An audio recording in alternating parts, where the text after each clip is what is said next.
Children with special education needs continue to be academically engaged in spite of the closure of schools. More details from Jalissa Hines. The COVID-19 pandemic has had a critical impact on the education system in Guyana and by extension the world. According to a UNICEF report, approximately 91 of learners were affected by school closures by April 2020.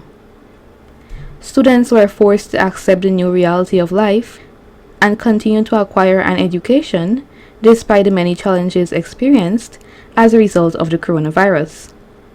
This is no different for children with special education needs. This newscast visited the New Amsterdam Special Needs School and spoke with Ms. Holly Fraser, Education Officer attached to the Special Education Needs Unit of the Department of Education Region 6.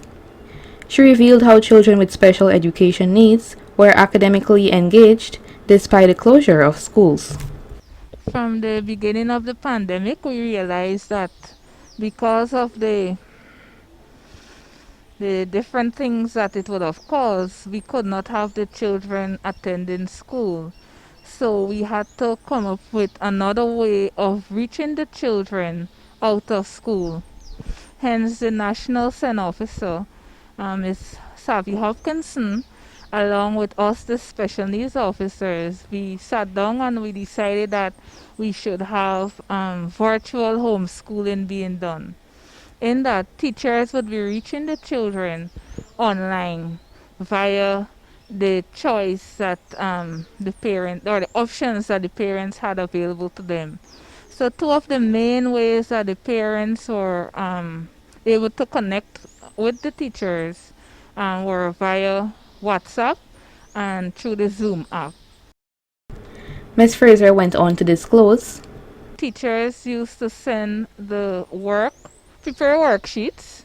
The parents would collect the worksheets, or sometimes the teachers would drop off the worksheets to the parents' homes, and these worksheets will be used during the virtual teaching sessions. So they would contact the children during the week. Some learners could not be reached all week because the parents were using their devices, so they were reached like 2 times a week and so on. But we ensured that the learners were reached. For those that did not have an internet connection, those learners used strictly the worksheets, and when they were finished using them, they brought them back to the school where another worksheet was given. So they were always kept occupied. she then noted the challenges faced by parents and teachers during virtual learning and how they overcame some of these challenges. In the virtual learning period, some of the challenges that they had for teachers, the, some of the parents did not bring back the worksheets to the teachers. They kept them for an extended period. Some of the parents did not come to collect worksheets at all. For the parents, I think some of their difficulties that they had was that they did not have internet connection for the learners. Some of them did not have devices for the learners to use.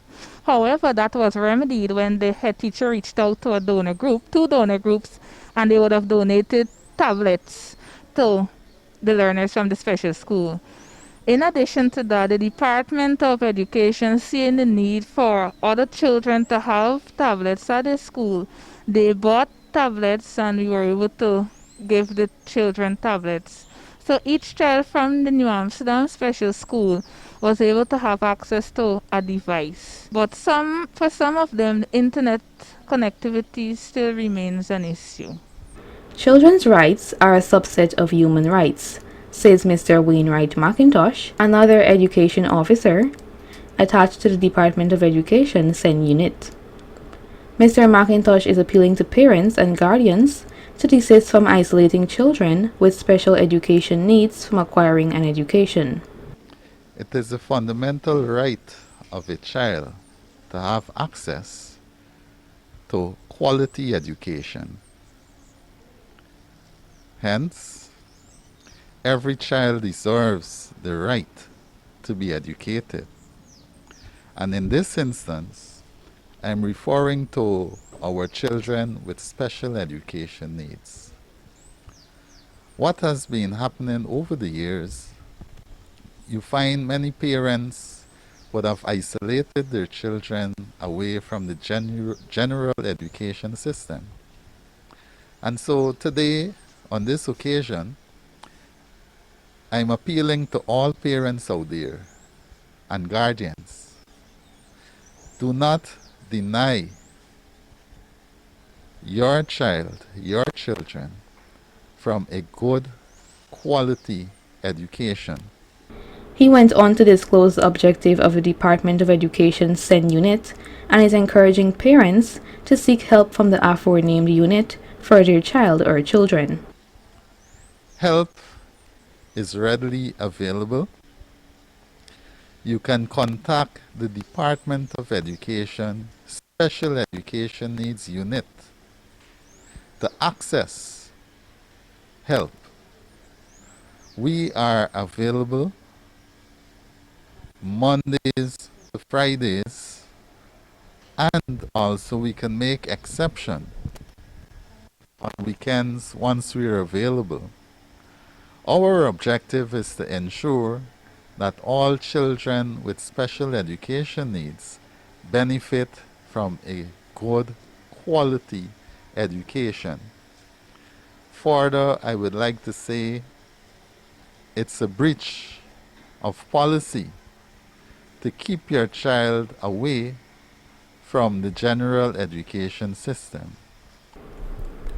Mr. McIntosh further noted the Department of Education's plans relating to the reopening of the New Amsterdam Special Needs School.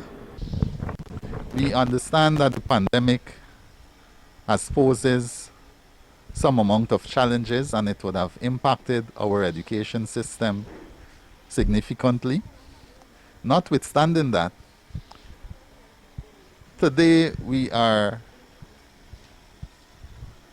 having, in collaboration with the Department of Public Health, with the kind assistance of our regional education officer, to conduct a medical evaluation.